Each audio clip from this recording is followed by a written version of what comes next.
Welcome, I am Dan, your friendly fishmonger at dansfish.com. We do this every Wednesday at 7 p.m. Mountain Time. That's 9 Eastern for those that might be mountain challenged. OBS forced me to update versions, so I did that this afternoon and I've been playing with it. I thought I had it all ready to go, but I didn't quite, so I had to fix a couple things. Should be live now. Could you just let me know if you can see me okay and hear me okay, since I had to change settings and all that. I just want to make sure that we're doing all right. I think we probably are, but just want to double check. We're going to start out today with the shipping report like we always do. It's a doozy. We have a giveaway as well, and we're just going to chat about fish after that. Sound and picture are both working. Okay. It's not too bad for having to revamp the whole system. 702, not bad for that situation.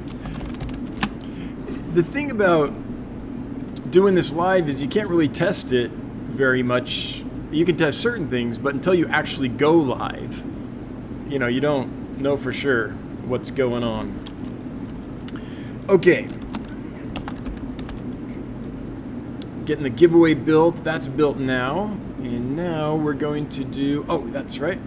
I have to show you that in just a moment. Getting loaded here.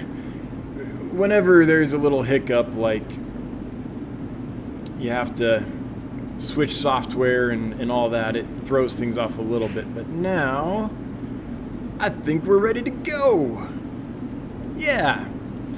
All right, let's rock and roll. So starting with the shipping report, it's not good. So our success rate is 98 what is it, Random Arms? He'll tell me in a second. 98 point something. He's got that all calculated. 98.2? 98.2% for the last 12 months. This week we had a event occur and we had more losses on Monday's shipment than we had in the entire 12 months preceding. It was a doozy. What happened, as far as we can tell, is we sent all the orders out on Monday. They were all en route. We all thought everything was good. We had a new import arrive Monday evening. We got that. We were working on loading that in and everything, getting that done. Johnny goes and checks the status of the shipments and comes back and says, hey, I got some bad news. What's the bad news? The plane has been grounded. So that's bad news. So the plane that all our orders were on was grounded. And so what ended up happening is all the fish sat out on the tarmac, and it ended up being for about 24 hours. They were grounded at 7 p.m. Monday, and they didn't take off again till just about that time on Tuesday. So for about 24 hours they were grounded, which usually is not a problem, but they were out on the tarmac, and it was bitter cold. It was well below zero. It was at least 36 degrees below freezing Monday night. And so in that temperature,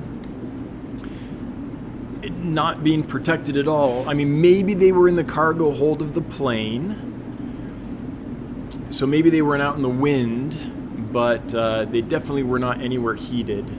Fish just got too cold. And we insulate and we use heat packs and all that, but the heat packs can keep the box warm for a while, but at extremely cold temperatures, they're going to lose the battle. Eventually, heat packs, if they cool to a certain temperature, they just stop working, and sometimes they turn into like hard lumps. They just stop. So I just want to tell all the customers that we shipped fish to this week on Monday. It was just, the problem was only Monday's shipment. Just how sorry we are. I know Johnny's been working with you. I know that as soon as we found out there was an issue, we reached out and said, hey, the fish have been delayed, we're sorry. And kept everyone abreast of what was going on. But we lost a lot of fish in that shipment. Again, we lost more fish in Monday's shipment than we lost in the entire 12 months before. So that really hurt. And it's a bummer when fish are delayed, because if you took work off or arranged your whole life so that you could be home, we shipped them Monday, so you could be home Tuesday to receive them, and then they don't show up. That's a bit of a hassle. But even when that happens, it's almost always fine. The fish are usually in a storage warehouse somewhere or something like that, where they have enough protection from the cold that they're fine. This wasn't the case. They were, as near as we can tell, they were just outside for 24 hours in bitter winter. It was up in Montana where the plane got grounded, so Montana's super cold right now. So that's the report. This is not a fun one. This is a big bummer of one. But I would like to note that even with that, we're still over 98% success for the last 12 months. So in the last year, less than 2% of people have had problems. Fish have arrived happy and healthy. Not just alive, but looked healthy and hardy. So I'm still proud of that, but this was a tough one. There's no doubt about it. I do want to thank Johnny for being on it and taking care of everybody. If you had a problem and you reached out, you've probably already been taken care of. When that happens, just so people know, we don't just give store credit or something like that. We refund you the cash you paid for the fish, and we also refund you for the shipping you paid for that fish. So our goal is to make it financially risk-free to order fish. There's always risk when you order fish, right? Apparently in the last 12 months, it's about 1.8% of the fish don't make it. Before this catastrophe, it was a lot better. It was around 1% that didn't make it. So almost 99% of the fish made it. Now it's a little over 98% of the fish make it in good shape. So, where was I going with that? Oh, so there's always risk, but we know what the risk is because we've kept close tabs on it. Usually the fish are fine. But we want to make sure that no matter what happens, the customer does not have financial risk. So we refund you for the fish and the shipping paid for that fish. So let's say there were 10 fish in a box and one of them arrived and wasn't in good shape. Then we would refund you the cost of that fish plus 10% of the shipping you paid to make you whole for the shipping associated with the fish you lost. So that's how we go about that. So I'm sure that I've been on the receiving end when you get a bunch of dead fish. I know what that's like.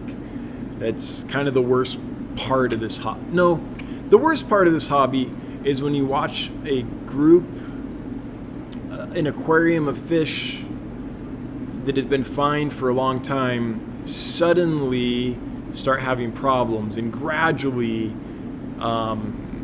succumb to something. Like over a period of a few months, you lose the entire tank. I think that's the worst because it's this drawn out process of trying to figure it out, working hard to figure it out, and never succeeding. I've been in that situation before.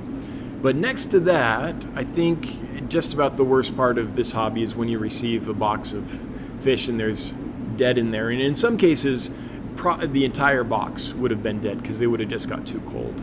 So I just want any customers listening to know I've been there. I know what that's like. We work really hard to make sure that never happens. And I just want you to know that we're all very sorry that it happened to you this time. Still, even with that, less than 2% of the time, but it doesn't really matter what the math is or the statistics are, the data is. When it happens to you, it's still horrible. So just sorry about that. And we can't get to the bottom of what happened either, why the plane was grounded. It said due to severe weather, but we checked the weather and it was clear. I mean, it was cold, but it was clear. There wasn't any storms or anything. There wasn't any severe wind. So we're not sure exactly what happened. Now, I'm not a pilot or, a control tower person. I don't know what goes into factoring those decisions. But when we sent the fish out, we had no inkling that there would be an issue. It seemed like weather was clear and fish would make it. In fact, I had flown to Denver the day before without any problems. So, it seemed like it would be fine. So anyway, that's what happened. That was a doozy. This is the worst it's ever been for us. Again, there's, 2 to 3 times a year on average when an entire shipment will be delayed just because there's a problem with an equipment malfunction at a UPS transfer station or warehouse, or a plane gets grounded or something. But even when that happens, the fish usually get to where they're going in great shape. This is one of the rarest of rare times when there was a perfect storm, and despite everything we do, a lot of fish aren't going to make it in good shape. So just a bummer. So, yeah. So anyway, that's the shipping report. I try not to dwell on stuff. I try to not let it get me down. So I'm going to do that tonight too. I'm going to move on. I try to only obsess about things I can actually control and improve. And we have thought about maybe there's some kind of website we can get on, because we know which airports our packages are likely to stop at, our orders are likely to stop at in transit. So maybe there's a website that would show us any delays or something. I don't know, but the only thing we can think of that we could do differently is if there was some way we could have known in advance that plane would be grounded. And I don't know if there is or not, but we can look further into that and see if that's possible to know that in advance. Now, I think a lot of times you just don't know. I think it's probably a call that's made in the moment, and there's probably not a lot of forewarning about that. But that's the only thing that I can think of. Random Arms and I were talking about this earlier, that we could possibly look into to see if there's something where we could get more forewarning about situations like that and not ship the fish. But again, it only happens 2 to 3 times a year, so I'm not sure it's something that's predictable, but it's something we can look into, because we want to do everything we can. But once we've done everything we can, then I try to let it roll off my back and move on with my day, because I literally can't do anything else about it. So that's what I'm going to try to do tonight as well. So again, to those customers, one last time, I'm so sorry.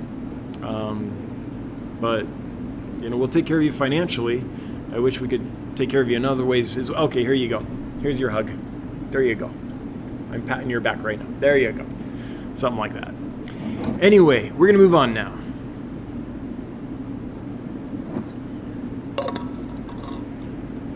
That was a rough one.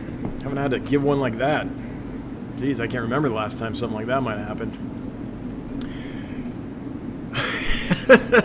Now for something completely different, as they say in the flying circus. Let's talk about the giveaway. So the giveaway tonight is for some merch. Specifically, so if you can go to the Dancefish YouTube channel, you can find our merch. And if you go to dancefish.com, you can also find it here. Here's some merch.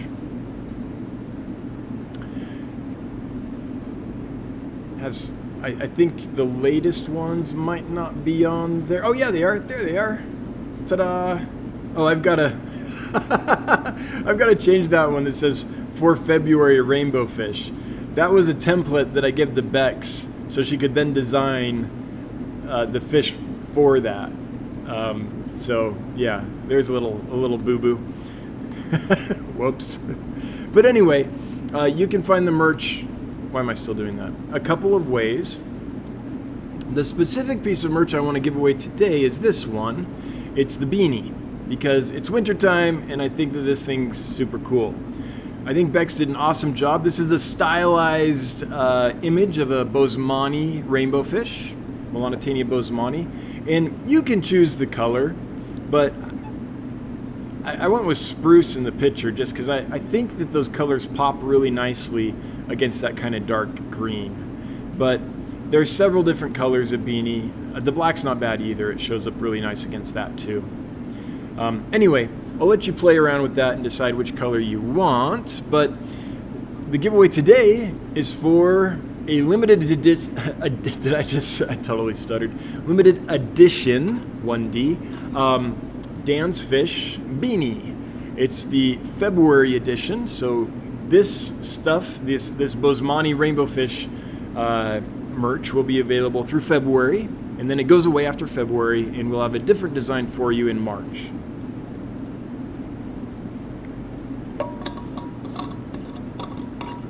Let's see, I did share that, didn't I? Right? Okay. Yeah, the comments aren't saying show it to us, but yeah, this will only be available in February. We're trying to, on the merch, we want to create all the FOMO we can. On live fish, we never do, but on the merch, that's fair game. So if you would like to win a Dan's Fish beanie with a Bosemani rainbow on it, designed by Bex, then enter hashtag merch in the chat. Very difficult. Hashtag MERCH. No spaces, caps don't matter. And we'll draw the winner of that a little later. Now, I do want to tell you, it's taking Teespring, that's the processor of our merch, a while to print things. So someone won a Guppy t-shirt a little while ago. If you're watching, we haven't forgot you. We've ordered that. They just haven't sent it to us yet. So I'll get that to you. But there is a bit of a... It takes them a little while to get it printed and sent. But the cool thing is you can get custom stuff. So it takes a little while, but it's custom, which is neat. So that is what's going on with the giveaway. Okay, I think that's it. Okay. Let me tell you about the import we just got in. First of all, it's a cool import. There's some amazing fish on there that I'll tell you about when they're ready to go. But it was an adventure. So we had a big snowstorm that ended on Sunday. So that's why things were back up and running Monday. But the roads were closed until Sunday at midnight.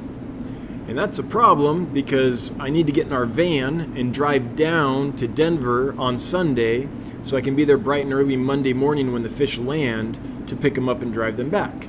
But I had no way of driving down to Denver because the freeway was closed. And when the freeways are closed in Wyoming, you don't want to take the back roads. If the freeway's closed, the back road is worse. Trust me, don't try it.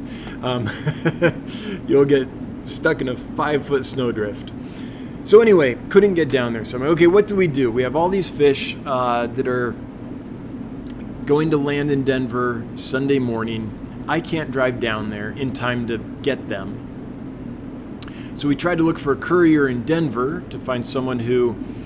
So the situation is the roads were going to be open on Sunday, but they were closed Monday. So I couldn't drive down there, but if there was someone already down there on Monday morning, they could pick them up and drive them back up because the roads were opening again on Monday. So tried to find a courier, couldn't find a courier. So what we ended up doing is we couldn't drive down, but we could fly. So I booked a plane, flew down to Denver, picked up the fish, rented a van, and drove them back. So we had to figure some workarounds, but we were able, and it cost more than we wanted. When we drive the van down, all we really pay is gas, some snacks, a place to sleep, depending on how the trip goes. But a last minute plane ticket and renting a van and all that, it costs a lot more. But the good news is we were able to get them. They weren't stuck in Denver for a day freezing, and we got them back here. And when we opened them and unboxed them and everything was in the low 70s, which is about where I like it for shipping. I don't want the fish at the top of their temperature range because their metabolism gets sped up. And when the fish are being shipped, I actually want their metabolism to kind of chill out and be a little slower. So, I can show you the Bosemani. No, that's not the Bosemani. Sorry, that's the logo. I ordered the Bosemani, but it hasn't arrived yet. I forgot what shirt I was wearing. Yeah, how's that for tired? But anyway, so it ended up working out well. The fish got here, low 70s, very few issues. I think the import's going to be really strong. So in a couple of weeks, we're going to have a whole bunch of new fish to release for sale. And I think Johnny has several more that will be released by Friday of this week as well. If you're looking for some different stuff that we're out of, stuff will start hitting the market on Friday, maybe tomorrow. Greek boy, if you need a place to crash in the Denver area on trips like that, you're welcome here. Hey, I might take you up on that. Yeah, might take you up on that, geek boy. Did I say Greek boy earlier? Geek boy. Maybe you're Greek too. Maybe you're a Greek geek. I don't know. What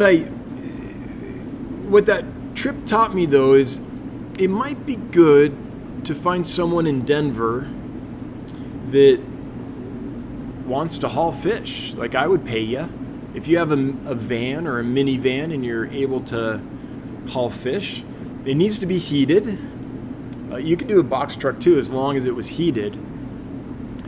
Then hit us up, hello@dansfish.com, and shipments usually arrive Monday morning. Sometimes they arrive midweek when we do our own independent imports, but often they arrive Monday.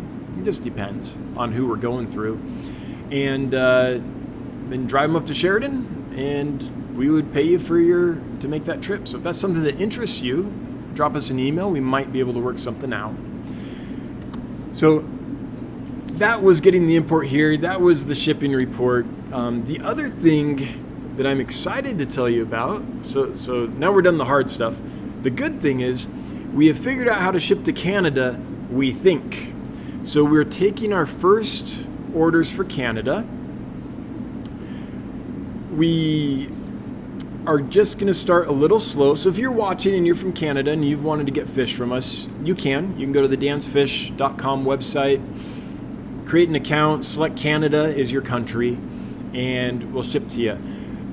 We want to try like half a dozen shipments to start, just to make sure that the fish arrive on time, make sure that there aren't any things we don't know about. But we've figured out all the paperwork side. That's all taken care of. I mean, we think, from all the information we have.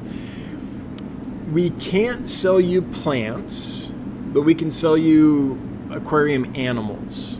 So fish, shrimp, snails, all that we can send you. But plants we can't yet. We are working with the Department of Agriculture to see if we can send you plants. But I believe if you're from Canada, I don't think the plants will even show up as an option for you. Random Arms, correct me if I'm wrong, but I think that's true. So we're looking for a few. We've actually already got one person that placed an order, but we're looking for 5 more, just so we can test it out. We want to send about 6 out, make sure it's okay before we open the floodgates for Canadian orders. Because if there's any issues, we want to figure it out with friends before we do that. Now, a couple things. One thing that we have noticed when we go to process test shipments to Canada is there are certain places where shipments can't be received next day. It takes at least 2 days. So if you're in a major city or something, it shouldn't be a problem. But when we go to process the shipping, we'll look at that before we pack the fish and everything. If it's going to take more than 1 day, if we can't get it to you next day, we're not going to be able to send it, at least not during the winter. We just don't want to do that to the fish. Now, during the summer, that might be a different story. I used to ship priority mail, and that would take an average of 3 days to get where it was going, and we had very good success with that. So it can be done, but in the winter, I don't want to do that, especially after what we just experienced with Monday's shipment this week with that delay. So,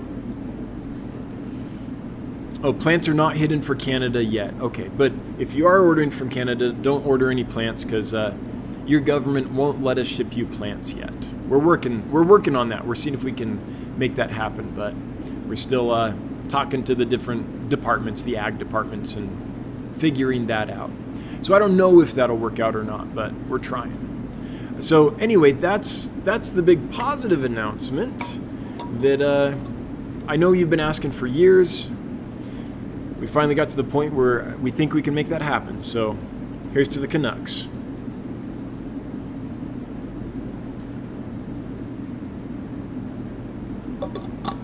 Canuck's not an insult, is it?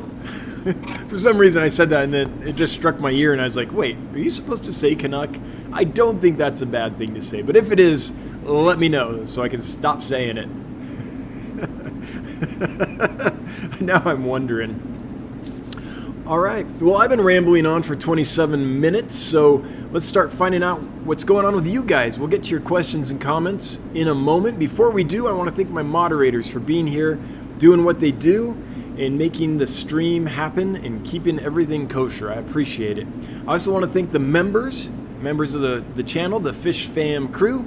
Thanks for being here. Thanks for supporting. If you missed it, I posted a link on the community tab that only members can see, where you can go and get the blue version of the Bosemani rainbow fish shirt. So it looks just like this, but it's a Bosemani rainbow there instead of the Dance Fish logo. So so we make special merch just for members. It's the blue color, and it's also at a discounted rate. We don't make money on the members only merch. On the other merch, we make a couple bucks. It's not much. We try to keep the prices down, but custom stuff's kind of expensive. But trust us, we're not making bank. We're really just making enough that we can hopefully send a little money back to Bex to pay her for her design work. That's really all we're trying to do. So, anyway, with that, let's get to your questions and comments. I see some super chats. Xanadu, FYI, all my fish from last week are doing great. Awesome, I'm glad to hear it. I'm glad that shipment went well for you. And thanks for being so great to work with. Eric, why rock? Why not rock? We love Johnny. Thanks, Eric. We do. Johnny's Johnny on the spot. I mean, he's on it, right? For customer service, I think he's great. Spencer's sister agrees. We love Johnny too. Aw, Johnny, are you feeling the love? I hope Johnny's watching. I haven't paid any attention to the chat. I'm pretty sure he's in here. Stephen P. 2003 Aquatics, keep it up. We will. I don't know if we'll do it with dumbbells, but we will definitely keep it up. It's just one of those rough weeks. Spencer's sister, love to dance fish. We're all here for you. I know you guys are. And I really do feel supported by the community and the customer base. And can I just tell you how awesome that is?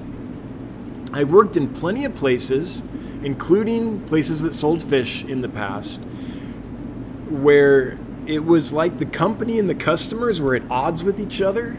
There was like constant tension. It was like a contentious relationship. It was like the customer versus the company and vice versa, which doesn't sound like any fun at all. Like getting up and going to work somewhere where you know you're going to be butting heads with your customers all day. Like, why would you want to live like that? So I'm just so grateful to our customer base and how supportive they are. Even when things go wrong, you're willing to work with us. You get that we're doing what we can, and you just seem like reasonable people. So we feel very supported, not just by this community, but by our customers as well. Kelly Foreman, Dan is invading Canada. Woo, that's right. Give me a saber. We're going. I'm like George Washington on a boat standing up crossing the Potomac. Crossing the river. Now it's got snakeheads in it. But back then it was just trout. Okay, let's get to your questions and comments here. That's the super chats. Thanks for the super chats, by the way. Always appreciated, never required, but we are a little startup company and every little drop helps, so thank you. Robert Whitaker, what steps do you take to minimize the risk of spreadable fish disease? Lots of steps. So, we like each tank has its own. Okay, let me show you, I guess.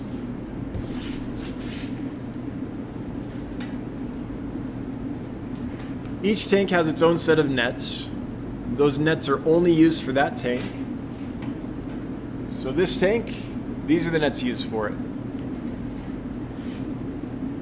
Each tank has its own scrubby pad, so when we have to go clean the tanks, which obviously I haven't done in a little while. I've been too busy to shave. Like, my goal is Saturday to finally have some time to cut my hair and shave. That's my goal for Saturday. We'll see.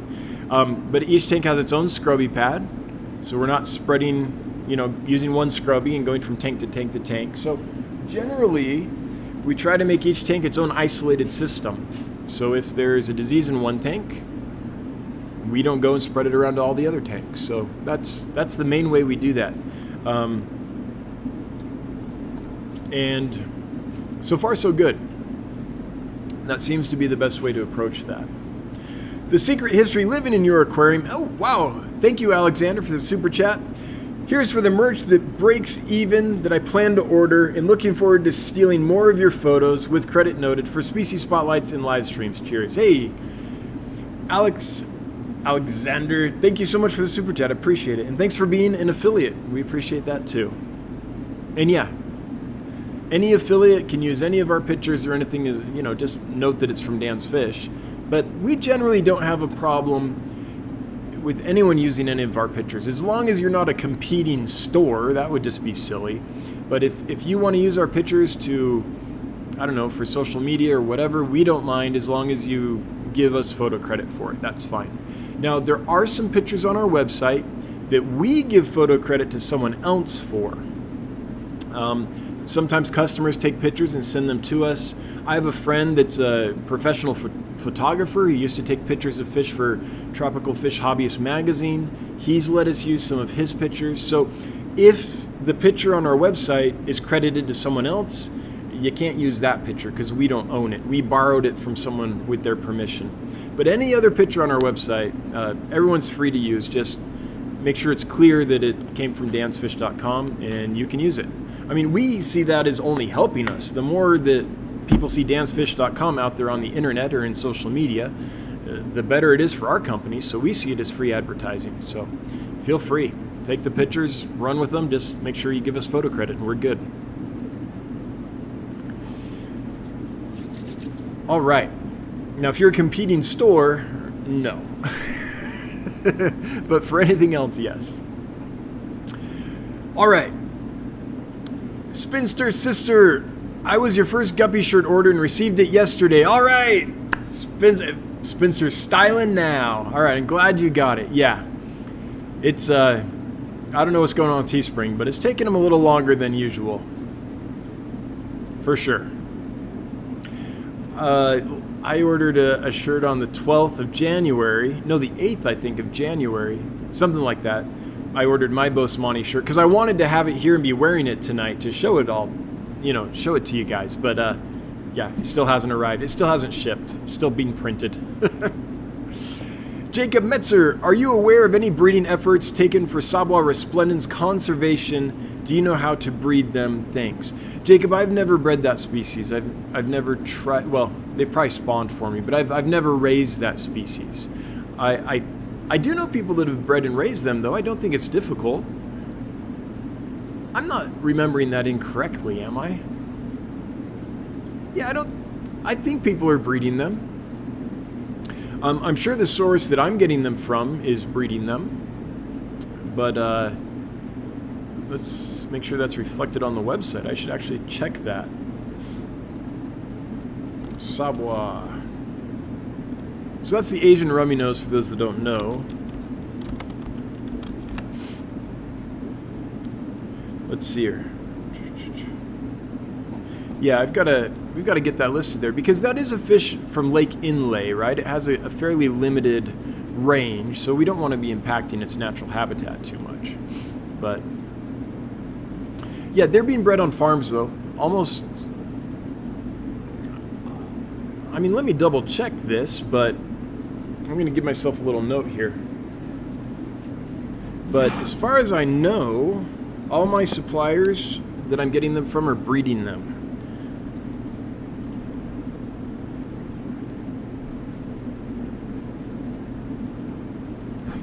But I'll just double check with all of them to make sure, because now that you comment on that, I do want to double check that none of them are coming from the wild. The secret history. You mean you didn't use the company pack mule to go to Denver? No, the mule couldn't make it. We had to eat the mule on the trip, you know. We got snowed in. Got to survive somehow. All right, that was macabre, but, you know. It's like the Donner Party, but with a mule. The Fish Guy 5. Can you get in Pseudodanio rebellus? Yeah, I've seen that one on the list. I've purposely... I like Pseudodanios, and I want to bring more in. But I've purposely not been bringing any in because I'm having trouble finding a source that can get them to me in good shape. So I've tried several sources. Every now and then they'll come in good shape and I'll be like, yes, finally, and then I'll order again and it's like, oh, now they're not in good shape. So then I try another source. So I do have a place I can order those from. Well, at least they're on the list. That doesn't mean that they actually have them in stock. But I've ordered a Pseudodanio axelrodi from that source, and they haven't arrived in great shape. So I'm trying to find the correct place to source Pseudodanios from. I probably said that genus wrong, but I haven't found it yet. Greek boy, if you need a place to crash. Oh yeah, thanks again. Oh, I said Greek again. I don't know. You're Greek to me. I don't know, Geek boy. Thank you again, though, Geek boy. I appreciate that. Metal fish. I-25 is no joke north of Cheyenne when the sky falls. I'm in NoCo, northern Colorado, and used to run to Casper all the time. Yeah, absolutely. There's a few spots on that freeway that you ain't gonna pass. Well, metal fish, if you used to run to Casper all the time, if you want to run to Sheridan, let's talk. Spinster sister, are your red neon blue eye rainbow fish jumpers? I don't know. I keep all my fish with a tight fitting lid always. So if the fish jump, I wouldn't know it because they can't get out of my tanks. Full metal. Ever get any auto sinkless in? Yes, we do. We don't have any available right now, but we have a good supplier for them. However, so there's some suppliers that like you could order from every week. They constantly have fish. And there's other suppliers that are more specialized and only have fish available every now and then. And the supplier that I found where I can get good auto sinkless from consistently is one that only has fish available every now and then. So next time that they have fish available, I will order them from them. But I just don't order them from anyone else because I've tried so many suppliers and it's so hard to get good autos in. Finally found one that's consistently good, so I'm going to stick with them until they're, hopefully they always are, but if they start doing it wrong, then I'll have to switch and look for someone else. But yeah. Dave Jones, do you ever get blue phantom plecos in? I can. The issue is that I don't have a good supplier of aquarium bred and raised blue phantom plecos. The ones I can get are harvested from the wild, and I tend to avoid. There's a few wild plecos on our website. You can find some plecos on our website that were collected from the wild. But in general, I don't do that. I almost always just buy plecos from aquarium breeders because they come in much, much better shape. The ones that are harvested from the wild, let's put it this way. When I buy them from the breeder that I get them from, I almost never have a problem. And if I do, it's usually my fault. When I order from anyone else, I rarely don't have a problem. So I tend to only order the aquarium bred and raised ones. I'll order from hobbyists that breed fish for sure, but as far as like industry suppliers, I've only found one breeder that does a consistently good job, treats the fish right, ships the fish humanely, and all that. So I don't tend to get blue phantom plecos in because of that. He just doesn't have any. He doesn't breed them. In fact, the green phantoms and blue phantoms. Am I correct in remembering that that's one that just, they aren't really breeding those in captivity, or all of those collected from the wild? I can't remember, or am I confusing that with like gold nugget plecos? Maybe. If anyone knows that, or the blue and green phantoms, are those being bred, or is that one that's pretty much just harvested? 220 folks are watching. Thanks for being here, folks. Thanks for spending part of your Wednesday with us. If you wouldn't mind taking a moment to share this out to someone who might be interested. If you can't think of anyone that might be interested, share it out to your ex. They would appreciate it. They want to know you're still thinking of them, right? Plants aren't hidden for Canada yet. Correct. Okay. Robert Whitaker, do you have a favorite fish? Not really. It changes on the daily. As I'm walking around and I see a fish that's like beautiful and colored up and displaying, that's my favorite. And then I'll walk around a little further and I'll see another fish that's beautiful and colored up and displaying, and that's my favorite. And then I'll see a different fish that's doing some neat behavior, and suddenly that's my favorite. So I don't really have a favorite. Oh man, is that spot on the lens? That's looks like there's a spot on the sensor right in the middle of my forehead. Well, sorry guys, I can't clean the sensor during a live stream. Nah, I'm trying to avoid the spot. But if I have to answer the question, if I had to pick one, I don't think I could, but I usually tell people it's Fundulopanchax gardneri. It's the first killifish that let me show it to you. I'm just bringing it up. And I've done this a lot, so people might be sick of me doing this. I get this question a lot, and it's always the same answer. But it's this fish. I mean, it's absolutely stunning. They're hardy, they're beautiful, they're easy to breed, easy to raise, and very prolific. This is the first killifish that I really had true success with, steady success with as a kid when I first started breeding fish at around 12, 13 years old. So for nostalgic reasons, it's my favorite. For sentimental reasons. Alician AS. I picked up a group of rhino horn gobies today. Redigobius, what is that? Balteatus? I've researched them, but just wondering if you've ever had any experience with this species. Not really. What's the Rexi that we have? That's Magula gobius, right? I don't think that's Redigobius. Let's see. The gold goby. Oh. Let's type in the right field. Rexi, that's a Mugilla gobius. So I've had good luck with Mugilla gobius. Those Rexi are doing awesome. But I don't think I've ever kept Redigobius, so I can't really help you out.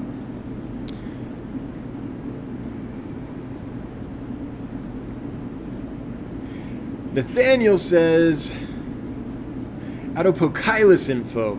I wish I had some. If anyone here knows about this fish, I have one Adopocylus in right now that came from the Congo. Came in the Congo shipment, and it's been solid. It's doing great. There's our picture, actually. There he is, right there.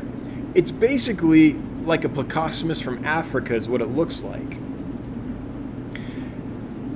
There's someone that's interested in them, a few people actually, and have reached out to me for information. The problem is I can't find any information on these. They're so uncommon in the aquarium hobby that there's really not any information out there. Planet Catfish has a little bit, but it doesn't tell you anything about their care. It just says there's this fish and it's from this area in Africa. It's kind of, the extent of the information you can get from there. So I don't know anything about this fish, and when people ask for information on it, I basically said, look, I've looked and I don't know anything about it. I can't find information on it. In our experience, though, they're hardy, they're easy to keep. We feed ours, we feed them a rotation. We'll give them bloodworms. We'll give them catfish scratchers from Extreme, so like an algae-based sinking wafer. And we'll give them Hikari massivore pellets. And that's kind of the base diet, and we might rotate some other things in, on occasion for variety, but they eat all that stuff without any problem, and he's been doing good long term, no problems, but besides that, I have no information on them. It just is not a fish I can find info on. It's one of those situations where we ordered something else, and then they sent us that, and it's like, oh, well, here's a fish, what is it? And we had to look it up and try to figure out what it was. Really cool fish. Don't know anything about it other than it's doing well for us. Bob Purcell. Wait, they named their National Hockey League team the Canucks in Vancouver, so I'd say you're good. Okay, yeah, that makes me feel better. That makes me feel better. So it's probably the equivalent of Yankee, right? Brian Radovich, I notice you're getting in more dwarf cory species. Any chance of seeing Corydoras kochui? Let's see. I'm going to say maybe, but probably not. We're very careful about the cories we bring in. Which one is this? 022. So there are massive issues with corridors in this industry. There's big supply chain issues. Oh, that's a cute little fish. What happens is there's just something along the supply chain, how they're treated, how they're sourced. Okay, so let me tell you about the supply chain. So a fish goes through many hands before it gets to the end consumer. So let's say that it's a typical exporter of farmed fish. Well, that exporter is not necessarily farming the fish themselves. What they're doing is they're buying fish from someone else. And that person is buying fish from someone else who might also be buying them from someone else. We go up far enough, we get to the person who's farming the fish. And what that often is, most of our fish come from Southeast Asia. And yes, there's a few large farms in Southeast Asia, but they tend to specialize in like bettas or another very specific kind of fish. A lot of the fish coming out of Southeast Asia are being bred in the backyard of families. So there's a family, and part of how they get some income is they build a pond in their backyard, and they might breed a strain of guppies.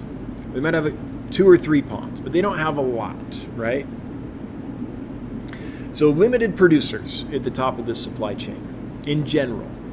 I'm generalizing here. Keep that in mind.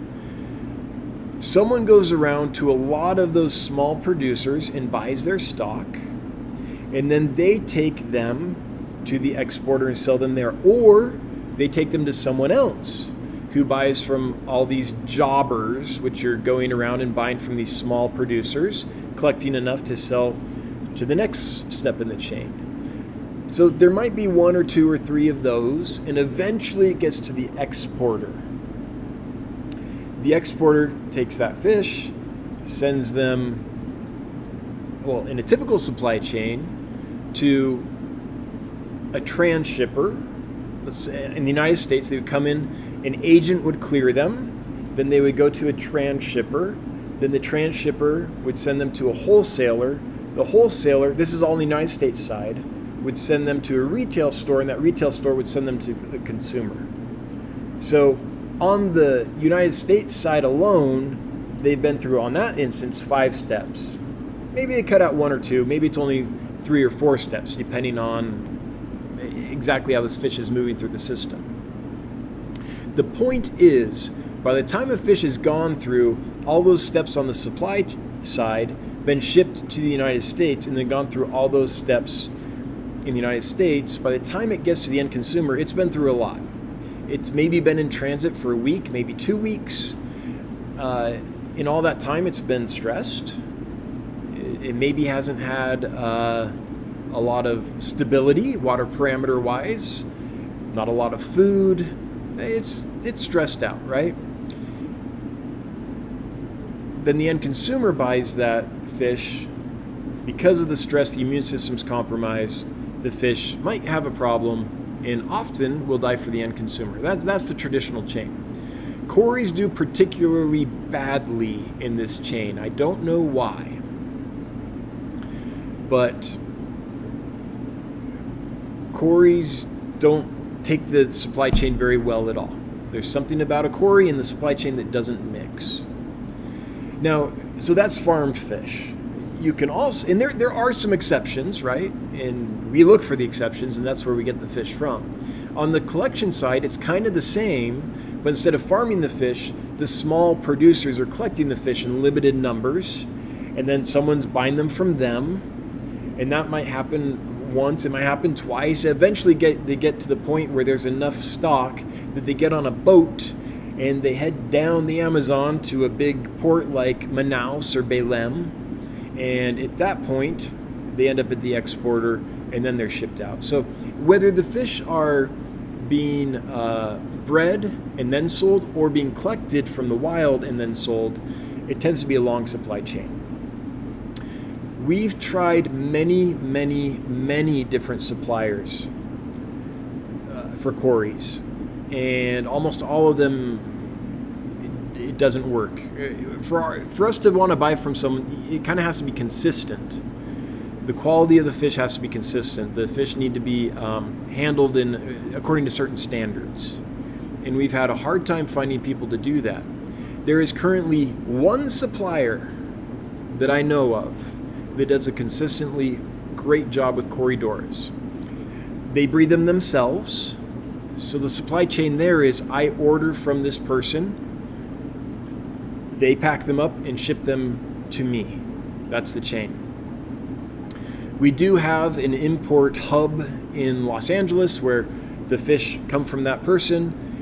We take care of them in that hub, make sure everyone's in good shape, give them fresh water and all that, and then they come to me in Wyoming. That's the entire chain when I get fish from this supplier. That's the only supplier I've found that really does things consistently well. So we tend to only buy fish from them. Cories, I'm talking about cories specifically now. Plecos as well, a few species of fish. Rainbows, like there's some fish that you just don't want to get in the standard supply chain. So that's the supplier we get most of our cories from, and if they have them, we can get them. They don't have the CO22 or CW22. What is that? Corridors Co-op. They don't have that, or they don't have it often. So if they did, I might order it. Now I don't know, have I ever had Co-op in or not? I'd have to check the website. It's not ringing a bell. Maybe I have once or something. Now there is a second supplier that we're testing right now. The first supplier is someone that breeds the fish, and we get them directly from them. The other supplier is someone that collects the fish, and we get them from them. We're still testing that person though. So far, pretty good, but we have quite a bit more testing with them we need to do before we can say, okay, this is someone we can order cories from now. So we're very limited in the cories we can get in because we just aren't going to order from... There's lots of places you can get cories from, and there are many, many, many cories available. The problem is they're not going to be treated right and they're not going to do well. So that's the answer for cories. And Corridors Co-op is not one I remember having access to. All right, I'm scrolling up because chat jumped, and I'm trying to get... Here we go. Okay, Michael Fowler, what is your personal favorite fish you currently have for sale? It varies from day to day. Right now, the ones that I tend to stop at and watch are the mountain grunters, because they've settled in fully now, and now the gold on them is just super bright. Let me show you guys this fish.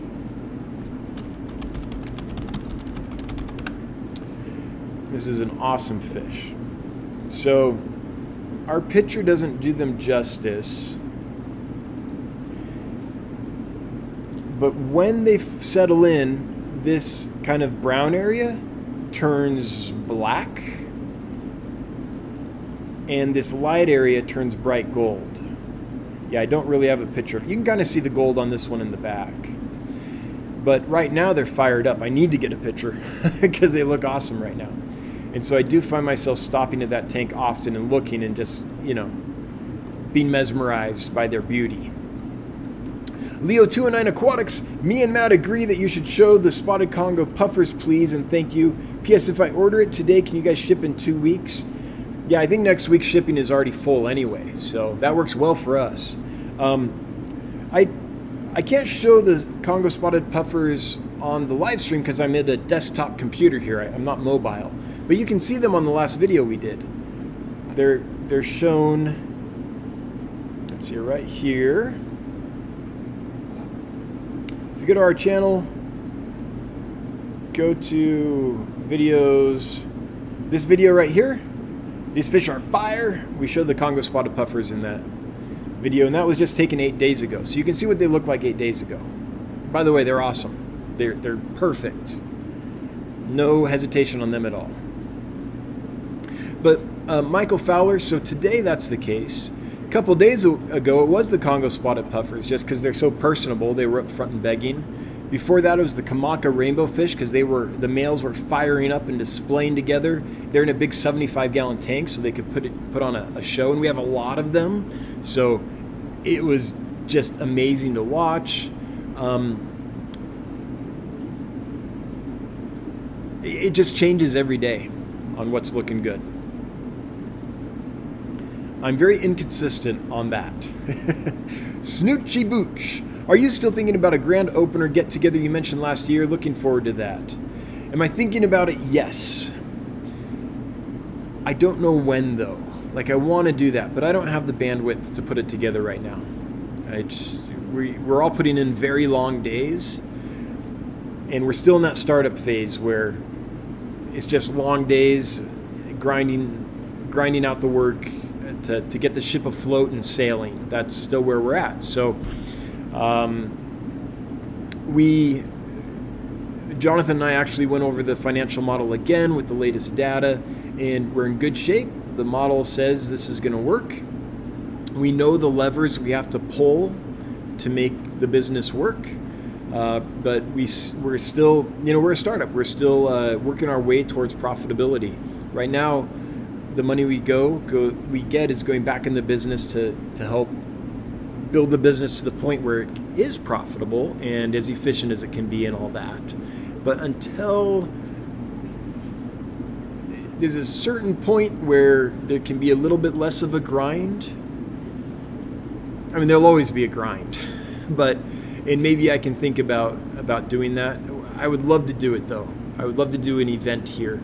And I have the background for it. I used to produce theater festivals. I know how to put an event together. I know how to make sure there's housing. I know how to make sure there's transportation. I know how to do all that. But it's a lot of work. And right now I just don't have the bandwidth. But yes, Snoochie Booch, I want to do that. Leo209 Aquatics. Today it's Leo. I think last week it was Leo. Can you show the puffers? I can't because I'm tied to my desktop, like I said. But check that video out. Do you still have the beautiful gold denison barbs? Yes, and they're amazing. So if you go, it's really easy. It's really easy to see what we have in stock. If you go to damsfish.com and type in gold, there they are, gold roseline barbs. And we've got 71 of them available. So we have actually a good batch in right now. Often we don't have any available, but we have a good number in right now. So we can pick you some real stunners. Hunter McLaren, I'm thinking ahead of tubbing season. What's a good way to set up a 50-gallon tub for clown killifish?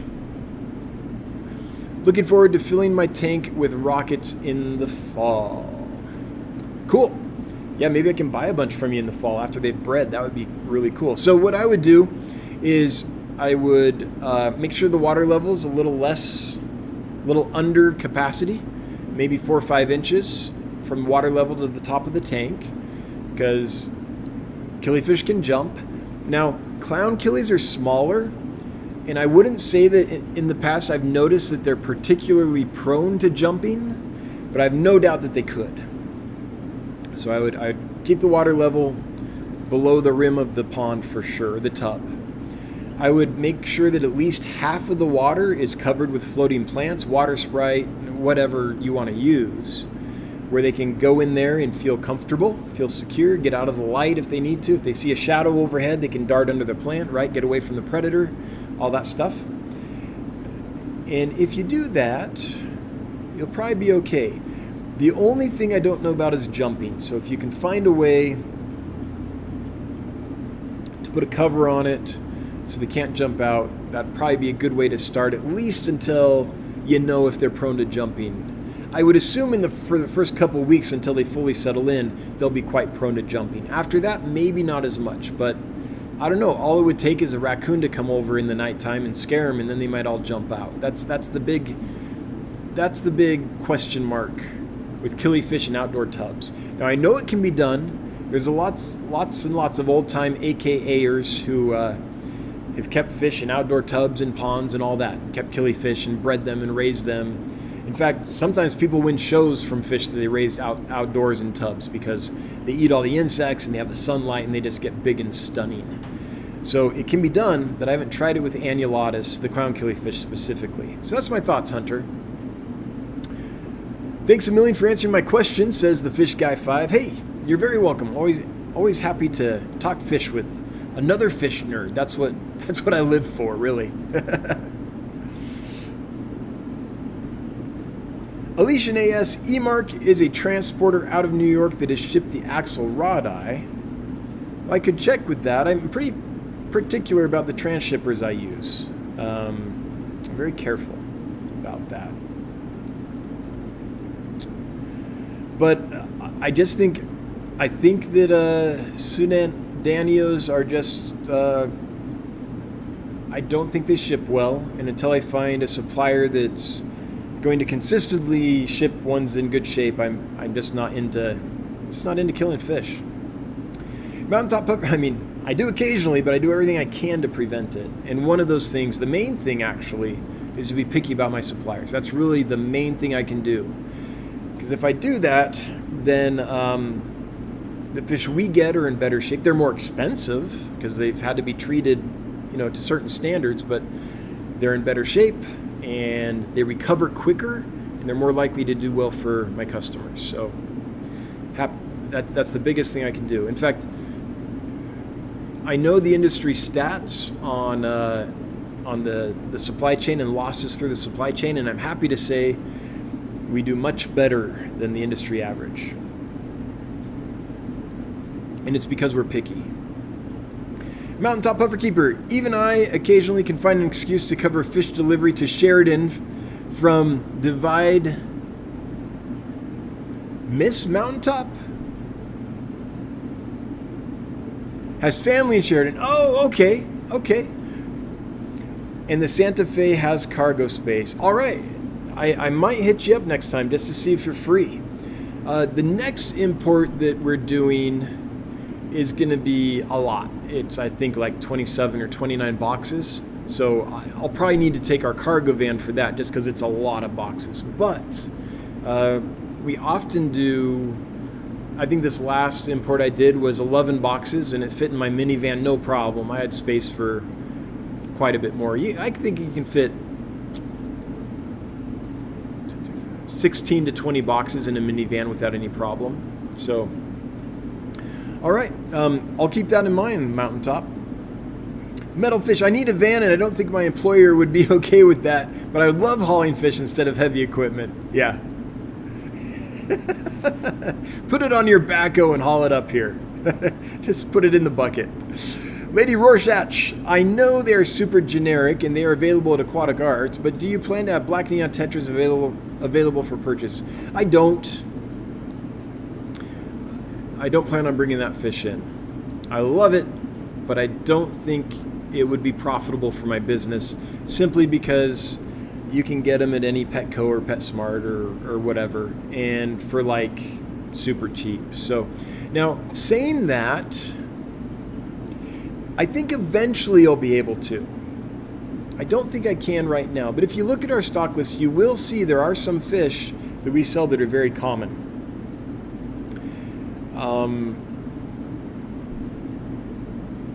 But I have to be careful with that. So for example, we have red phantom tetras, black phantom tetras, and yellow phantom tetras. 3 common tetras, really hardy, really beautiful, great beginner fish.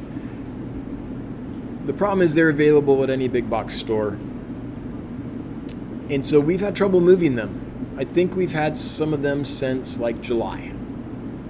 And we still haven't sold them. So I marked them down to a point where it's really not worth it for us to sell them, but I want to sell them so I can clear the tank space and get something else in there that is worth selling. And even then, they're moving slowly. So it doesn't make sense to carry fish like that for us business-wise.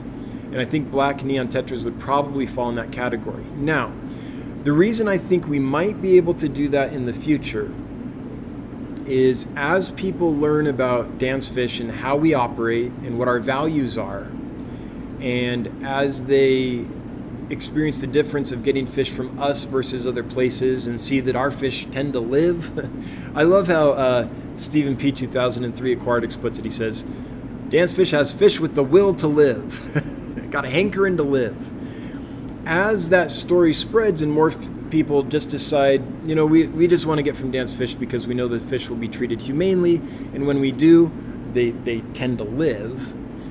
As that story spreads, then maybe we will be able to bring in things like black neon tetras and the phantom tetras and stuff, because people will then be buying based on wanting humanely sourced and maintained and transported fish, and they'll be willing to pay a premium for that. Now, our customer base, I think, is in that boat, but it's not a large enough customer base to support something like a black neon tetra. Our customer base needs to grow quite a bit before enough people in it would want that fish, or a black phantom, or a red phantom, or a yellow phantom, or a serpe tetra, or whatever, and would want to get it from us because they like how we operate and they trust us.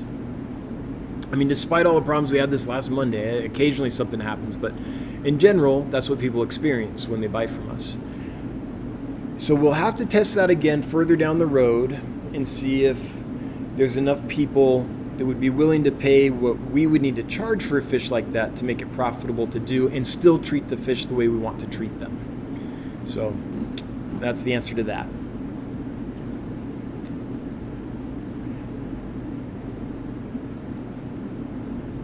Candy overhauls. My ex is an ex for a reason. Candy's not going to invite her ex into the chat. I would make the chat more lively, though.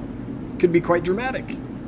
The secret history. Phantom greens have had some success in Germany and Asia with hormones.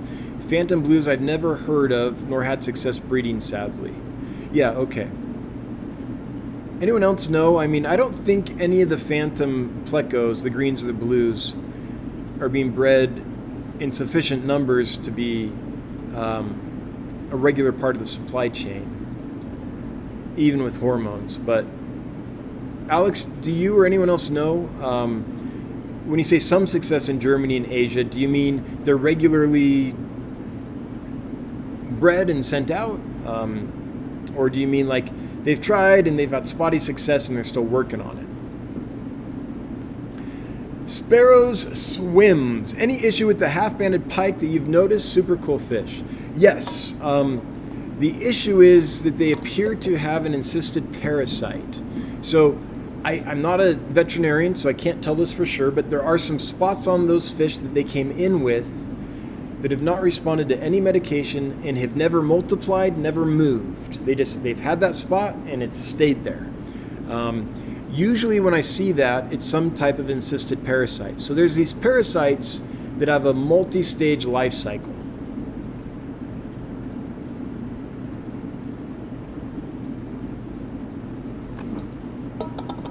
So for example, in a certain life cycle, they could start in a snail. And then if a fish eats the snail, then the parasite moves into the fish, develops into the next stage of its life cycle, and then lies dormant until a bird eats the fish. And then when the bird eats the fish, it releases the parasite, and the parasite develops into the next stage of its life cycle, lays eggs, and then the snail gets in contact with the eggs and the cycle starts again. I'm mucking that up a little bit, but the point is, when the parasite is in the fish, it's gone into the fish, it's developed to a certain stage of its life cycle, and then it's encysted itself, waiting for a bird to come along and eat the fish, so the parasite can then develop into its mature phase of its life cycle and reproduce.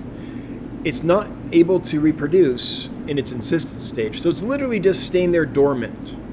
It's not multiplying, it's not moving around, it's not doing the fish any damage. So the half-banded pikes came in with what I think is that, based on the fact that it hasn't multiplied, it hasn't moved, it hasn't responded to medication, and it just seems to be sitting there dormant. So they do have that. Besides that, though, they're perfect in every way. They're personable, they come out and beg for food, we haven't had any issues with them. They seem to be very hardy. So and people have bought them from us, and no one has reported back that they've had any problems. I believe that's a true statement. Johnny, correct me if I'm wrong, but I think everyone that's got them has had great luck with them. But be aware there's some spots on them. There's some, what I believe are encysted parasites. Not being a veterinarian, I don't know that for sure. We'd have to like take those and actually slice one of the cysts open under a microscope or something. But that's what it appears to be for me. So that's the story on the half-banded pikes. Del Cantrell, most of the blue-green phantoms are harvested from Rio Orinoco. Same is true for Altums, with the blues coming from a more southern location near Puerto Ayachaco. Slight success in breeding. Yeah. So what I'm hearing, and maybe I'm wrong, but what I'm hearing from your comment and Alexander's comment is that there's some spotty breeding, but the fish we're getting are almost all going to be collected. Yeah, so that's probably a fish I wouldn't bring in. I did try green phantoms from one supplier, and they came in and they did great, but we could never ship them. They did not want to ship. Or did we finally solve that problem? I can't remember. Maybe we did finally figure it out, but it took a long time. So that's one I probably won't bring in again. Unless a breeder that I know had luck breeding it. Michael Fowler, thanks for sharing your favorite fish. Do annual killies live longer than a year in the home aquarium? Yeah, some do. Annual killifish live longer than their natural life cycle in the aquarium. The reason I say that is there are parts of the world where there is a dry season and a wet season that happens once a year. So those fish tend to live, 9 months to a year in the wild, something like that. Well, maybe only to dry 6 months to 9 months in the wild, but in the aquarium they can live over a year. But there's other parts of the world where there are 2 wet and dry cycles in a year. So those fish have to reproduce very quickly. They only have, you have a wet season for 3 months, a dry season for 3 months, then a wet season for 3 months, and another dry season for 3 months. This is a really fast developing annual killifish like Nothobranchius furzeri, and fish like that. That fish might only live for a month or 2 in the wild. It can reproduce after a couple weeks. It has to grow so fast. So it depends on the fish we're talking about. But yes, annual killifish live longer in the aquarium than they do in the wild. Nathan Hovey, is it common for a Chinese algae eater to change color? I have 4 and they are all the same standard color, but one is changing to orange. So yeah, that can happen. There's some gold forms. There's some, I believe there's a, is it mottled? What would you call it? Marbled form. And they can change color as they grow. Now, I don't have a ton of experience with Chinese algae eaters because I kind of avoid that fish. But I have worked at places where I've had them, where we sold them, and I have seen them change color at places I've worked. SPNKR. Current shipping time from date order. Are the shipping Olympics over? Yeah, shipping Olympics are over. It took us about 2 weeks, I would say, to catch up from the shipping Olympics. But we're still selling more fish than ever. And so right now, I think... Johnny, could you chime in? I think the next day we can ship... Well, I'm going to rely on Johnny to say that because he has his pulse directly on that. We might be full for next week.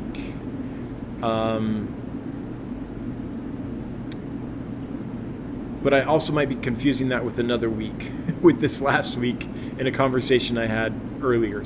But I think we're full this next week. Anyway, Johnny, would you let us know?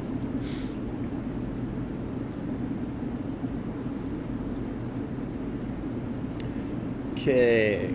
Random Arms at Elfish Tank's question above. Can you explain the difference in the Bosemani fish you offer? Wondering what makes the price differ. I'm trying to make a selection. Yes, I can. So let's look at those, and I'll tell you all about them.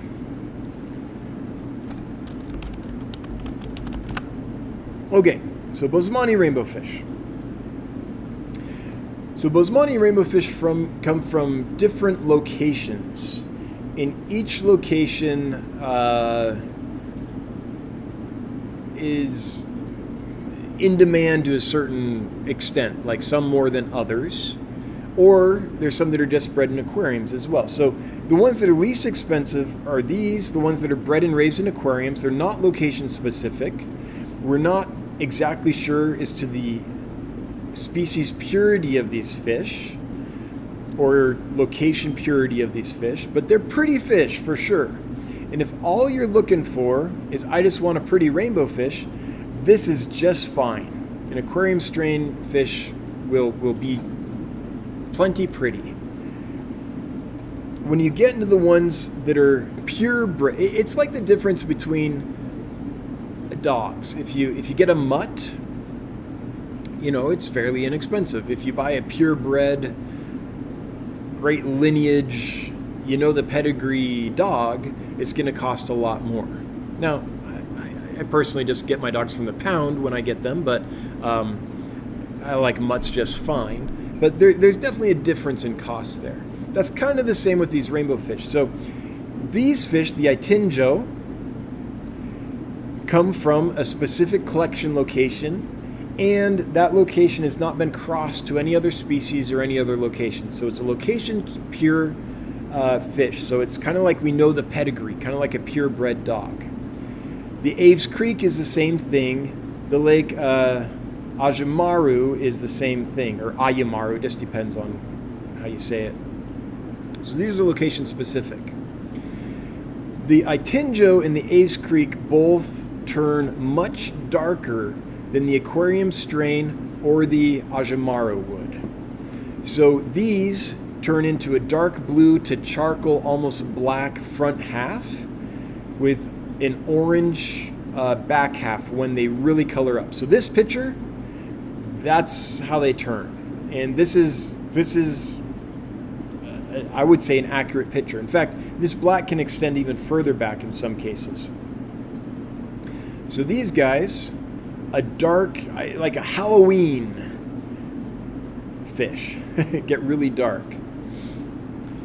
These guys do that as well. These are the Itinjos. This is a good shot, it's showing it pretty dark, but they'll get even darker. It's here. Okay, so that's what we've got for that fish. The Ajimaru or Ayamaru stay lighter. So they stay like a sky blue, silvery blue with a lot of iridescence on the front half. And then they do get like a yellow, even an orange on the back half, but they're a lighter colored fish. So it's a difference in pure lines, it's a difference in pure localities versus something that is a mutt, something that is, a perfectly beautiful fish, a perfectly nice fish that will do well for you, but you don't know the pedigree. I guess that's the easiest way to put it.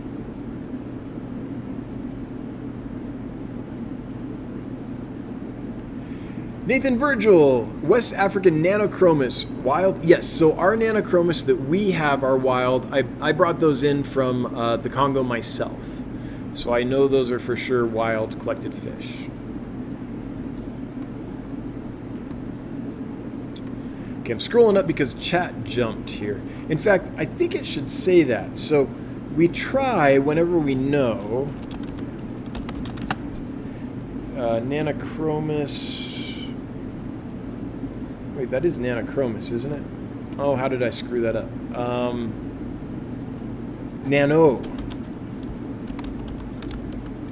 Nanochromis. So if you click here, oh, we don't have it here. Sometimes we get really busy and we don't get all the information in the listing that we would like to. But generally, well, let's look at these. Generally, it'll tell you here, I say that none of these have it. Yeah, it'll tell you here where they're from. So the source, these ones were tank bred and raised. So these were bred and raised in aquariums. Here's the natural range, and then it'll have information about it. We're working towards having all the listings have this information. So when you go to buy a fish, if we know if it was aquarium bred or collected or how it was sourced, where it came from, we'll put that here. So you as a customer kind of know where the source of the fish was. But it takes a long time to write all those descriptions, and we're slowly catching up, but we're behind for sure. It's 8:22. Awesome. Let me double check. I don't think that my wife has a video for today. She recorded it and everything, but there's been some technical difficulties getting it all edited and put up. So yeah, that's correct. So we aren't gonna have a song from Brenda tonight after the stream, but I'm sure we will next week, and she might release it before then as well. I'm not sure what her plans are, but we were working on it this evening, trying to get it done in time, but ran into some glitches with technological difficulties, let's say, getting it to how we needed it. Full Metal, are your sales limited to online only, or do locals have access to coming in and browsing? So we don't let locals come in and browse yet. What you can do if you're a local is you can order your fish, type in the area code for here in Wyoming at checkout, and let us know you're local. That way it won't charge you for shipping, and we can arrange a local pickup for you. So if you're local, you can order the fish online, let us know you're local, put in the area code of here in Wyoming, put that in at checkout. We'll know you're a local and that you're going to do local pickup with that code, and so we won't charge you shipping, and we can find a time for you to come pick the fish up. But when you come pick the fish up, we'll literally hand you the fish. You can take a look and make sure they're all right or whatever, and then you'll be on your merry way. We just can't handle people in here browsing right now, and the reason is, as a startup, we are all working very long hours just to maintain what we're doing now and grow as we need to. When people come in and browse, we want to be good hosts. We want to go around with you, show you the fish, answer your questions, talk with you. We don't want you to have an experience where you come in here and we're all avoiding you because we can't get distracted because we're busy. And that's what would happen if we allowed people to come in and browse. So we just can't do that right now. We just don't have the time to take care of customers that come in and browse. At some point in the future, it might be nice to be open on Saturdays for local customers. Like, I do love mom and pop fish stores and all that. I grew up with them. I volunteered for them. It's a big part of my life. I love that part of it. But it's not sustainable for our business model yet. Hopefully we get there, but right now we can't really do that. Something else I'd like to do in the future, and I don't know when we can handle this, but I would like to, we have the Sheridan Aquarium Society, and we used to all meet once a month and have a discussion and a little auction of, do the fish club thing, and that was really fun. But there wasn't much of a venue for it, and everyone here that keeps fish kind of knows each other anyway, and we all talk among ourselves anyway, so the monthly meeting was kind of like, we kind of didn't need it because we were all up in each other's business all during the week. So why meet to be back up in each other's business? But that might be something that would be fun to revive, and I think we could host that here and have kind of a permanent place where it could be, but we're not ready for that yet either. But I do have that in the back of my mind. I don't know if it could work or not, but in the back of my mind I'm thinking, when I can, if I can, I'd like to do that. I'd like to revive that organization, and we could host that. But again, right now we're not there. We've just we're still in the startup mode. Hidden Oasis. I can recommend a good event planner. Oh yeah? Would that be you, Hidden Oasis? Killers Aquatics and Reptiles throwing down a massive super chat. Thank you so much, Bob. Really appreciate it. That probably means Bob often reminds me of when the stream needs to end. It's 8:26, so thanks for the reminder, Bob. There's 250 people here, 256 now. Awesome. Let's go ahead and do this giveaway. So the giveaway is for some merch. Check out the merch. You go to the YouTube channel here, scroll over to stores, you can see our merch. Today's giveaway is this beanie, which has this really cool stylized Bosemani rainbow fish on it, designed by Bex. Thanks again, Bex, for your awesome designs. That's what we'll be giving away. You can choose any color. I personally like the green, and I personally like the black. But you do you. There's several colors available. Anyway, that's what's for the giveaway. And there, let's see, we've got 192 eligible folks here. The winner is Adam Berry. Adam, congratulations. You have won a beanie with a cool rainbow fish on it. You've got 2 minutes to chime in. Let us know you're here. Just leave a comment in the chat and we'll know you're here. 2 minutes to do that. If you don't do that in 2 minutes, then you forfeit your winnings and we'll draw someone else.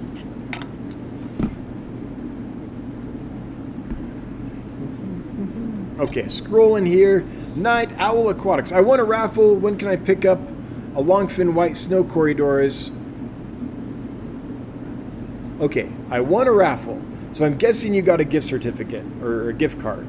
I'm guessing you have that. Where can I pick up a longfin snow white corridors?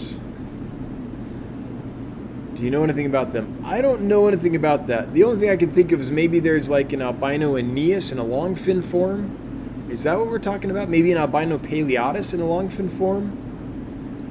But I'm not quite sure exactly, Night Owl. That's not a fish that I'll probably be carrying anytime soon. I generally avoid things that are like... Well, I have longfin Paleatus, and those tend to ship okay. But things like veil-tail angelfish and things like that, or half-moon bettas with a long tail, veil-tail bettas, all that stuff, I tend to kind of avoid just because those long, delicate fins can get damaged in shipping, and I ship fish for a living, so I try to pick species that's not going to happen to. Longfin Aeneas and longfin Paleatus tend to do okay, so maybe I would try them, but I don't have any plans to bring in any albino cories anytime soon, so I'm not sure if that's what you're talking about, but if it is, I'm not sure where you could get them at this time. Adam Berry has not chimed in. Adam! All right, and we're at 2 minutes. I'm going to give Adam just a little longer because there is a delay on my end. So let me get to one more comment here before we move on to someone else. Robert Whitaker, do you seem to get interesting fish? You seem to get interesting fish from the Congo River. Any new types of fish from there coming in soon? No. I tried, so I'm not going to be purchasing from the supplier I got the last Congo shipment from. They did a horrible job. Like, the fish that they sent me were just treated badly, and they were packaged nicely. They didn't overpack them. They did all that right. We had discussions about that before, and they sent them correctly packaged. But the fish themselves were in horrible shape. It was obvious they hadn't eaten in weeks and weeks. It takes a fish a long time to get emaciated. And these fish were super skinny, very emaciated. Fish are cold-blooded, they don't have big brains, and they don't fight gravity. They're neutrally buoyant in water. So they have very little energy needs, and they don't get skinny very quickly. They're not like us. We got a big brain that takes a lot of energy. We're warm-blooded, so we burn a lot of calories to stay warm, and we have to fight gravity. It takes work for us to stand up and walk somewhere. It takes work for us just to sit because we're fighting gravity, right? So we burn a lot of calories, so if we don't eat for a few days, we get real skinny real quick. Fish, it takes them a long time to get skinny. So I know that supplier that sent them to me did not take care of them and did not take care of them for a long time, and I think that's unforgivable. I'm just not going to purchase from someone who operates that way. So until I find... and the problem is there aren't hardly any suppliers from the Congo. There used to be a good one, but they've gone out of business. And so until I find a good supplier, I'm not going to try the Congo again. And I don't know if I'll find that person anytime soon. All right, let's see. No, Adam Berry never showed up. So we're going to draw someone else. Patrick's Aquatics, you have now won a beanie. So Patrick, you have 2 minutes to chime in, let us know you're here, and claim your winnings. Dawn F. Will you be offering banded gudgeons again? Oh man, I have to cough.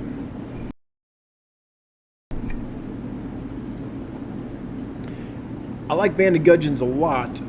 They're not something that's available very often. They're kind of hard to find. So I don't know that I'll be bringing them anytime soon. And the last batch I got, the first batch I got sold, the first couple batches I got, I think, sold quite well.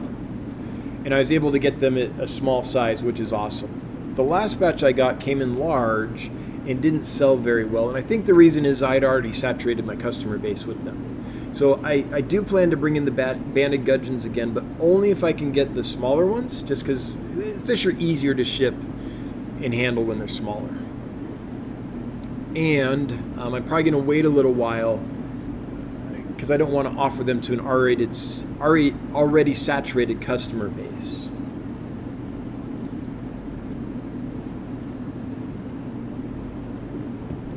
Okay, let's see. Patrick's Aquatics still has not chimed in. All right, Patrick. If someone knows Patrick, let him know. Send him a text. Say, hey, you best get that. Lady Rorsach, that's exactly why I was wondering if you guys would be open to the option. I want to buy from as humanely sourced resources as possible. Oh yeah, I get that. And I think my customer base in general is that way. It's just my current customer base, there's not enough people that want the kind of, what would you say, commonly available, inexpensive fish that you can get from a big box store. There's not enough of them that want that for me to bring that fish in. As the customer base grows, it's my hope that there will be enough that want that I can bring in those more common fish and sell them at the price I would need to sell them to make it worth it for the business. We have a lot of overhead. We have a lot more overhead, I think, than a lot of places. Well, I know we do. The way we operate is expensive. And so when another place can sell a fish for, I don't know, $1.99, and we have to sell it for $6 in order to not lose money, it's hard for the market to bear that. Until enough people get to know our story and experience us and see the difference, that they're like, oh, that fish is $6. This other one's only $1.99, but I know how this company operates. I know the fish will do well, and I just want to buy fish that are, humanely cared for and stuff. We have to build that base bigger before there's a critical mass of people to do that. I know you're one of them, but we have to get more to make it work.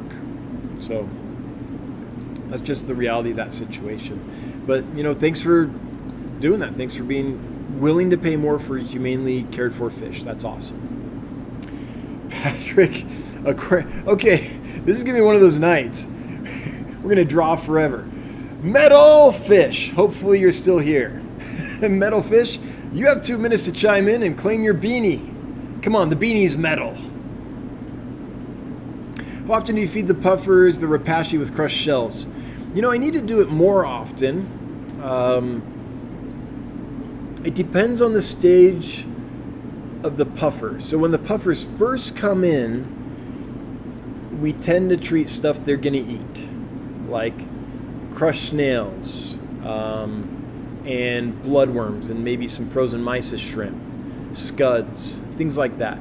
Because when they first come in, we just want to fatten them up. Like our goal is get them fat. So when they first come in, we're feeding them a ton and we're medicating them. We have to clear their parasites out. And during that first process, we're generally not feeding much rapashi because we're trying to get weight on them and get them cleared out. Once that happens, then we can start rotating the rapashi in. And ideally, we would do it once a day or once every other day to something like an Amazon puffer because their beaks grow very quickly. Congo spotted puffers, I don't think they have beaks that grow very much. I've not seen Congo spotted puffers have that issue. So I think it's less important to feed them to Congo spotted puffers. But Amazon puffers for sure. They have the quickest growing beaks I've ever seen in a puffer. Metal Fish is here. Awesome. Metal Fish, congrats. Thanks for playing and sticking around to win. If you would send an email to claim your winnings to hello@dansfish.com. That's HELLO@dansfish.com to claim your winnings. see here. I don't need. Yeah, I need your name and your address so we know where to send it to, and we'll get that sent to you. Now, I don't know how long it'll take to get it printed and sent off, but we'll get it to you as soon as we'll put the order in, and they'll send it to you when it's done. I think that's it. But yeah, we'll need your first and last name and mailing address to make sure it's sent to the right place. With that, I've got one more super chat I want to read, and then we'll shut this down. Candy Overholes, lady, I hope you're doing well. Miss ya, and I hope to see you again soon. Remember when there were... Okay, I can't even read. Remember when there were only 10 to 12 people in chat? Oh yeah, I totally do. That seems so long ago. Love and miss you, Dan. Right back at you, Candy. Love and miss you too. Yeah, for sure. I remember when it was just like you, Bob, and Pam. We've come a long way. Cheers. Yeah, I mean, we're regularly over 200 now. We get up into 300 frequently, and yeah, I remember when there were only a dozen of us for sure. Thanks for the super chat, Candy, and thanks for everything you did to help it grow from 10 to 12 into what it is today. I appreciate all you did over the years to help us out. Miss you, but I understand the situation. All right, with that, we're going to shut down. I'm going to thank our moderators for being here and doing what they do every week. Just so awesome of you guys. Thanks to everyone who's a member of the Fishmonger crew. Thanks for being a member of this channel. Appreciate the support. That little bit of revenue that recurs every month is super helpful for a business like us. It gives us a little financial cushion. We appreciate it. Everyone that's threw money at us, all the super chats tonight, thanks for the super chats. Always appreciated, never required, but it does make my wife super happy when money falls out of the computer screen onto our laps. If you were active in the chat and answered people's questions and had questions and comments, thanks for being here. Thanks for participating. If you're lurking, hail the Lurker Nation. If you're watching on the replay, hello from the past. And if you're listening on the podcast, I hope the audio quality was good. And thanks for listening. We'll be back next week. Same bat time, same bat channel. Until then, I hope you have a wonderful day, wonderful week, I guess. Bye-bye.